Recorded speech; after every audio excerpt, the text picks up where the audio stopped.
কিন্তু কে শোনে কার কথা? আমাদের সয়ুন তো সয়ুন।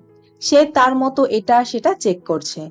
সয়ুন যখন বসতে যাচ্ছিল, পার্ক তখন ব্যাগ থেকে নিজের নোটবুক বের করে দেয় তার ওপর বসার জন্য। তার পরের দিন আবার তাদের প্রফেসর শহরের উঁচু উঁচু বিল্ডিং এর ছবি তোলার অ্যাসাইনমেন্ট দেয়। পার্ক এই সুযোগে সয়ুনের কাছে আরো পরিচিত হতে চাচ্ছিল। তাই সে অন্য সবার মতো ফিটফাট হয়ে সয়ুনের সাথে দেখা করে। দুজনে মিলে শহরের আনাচে কানাচে অনেক বিল্ডিং এর ছবি তোলে।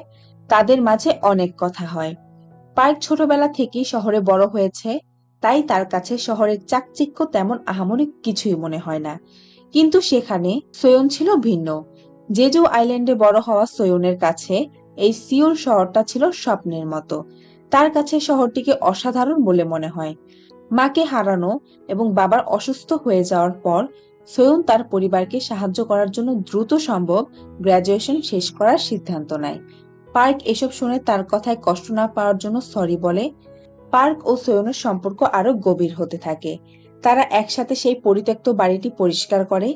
জায়গাটিকে আরো সুন্দর করতে সয়ন সেখানে ফুল গাছ লাগায়। এই সব কিছুর মাঝে পার্ক সয়নকে জিজ্ঞাসা করে, তোমার কি কোনো বয়ফ্রেন্ড আছে? সয়ন সোজা বলে, কেন? তুমি কি তাকে দেখতে চাও নাকি? পার্ক একটু অপ্রস্তুত হয়ে বলে, না মানে তুমি কি কাউকে পছন্দ করো?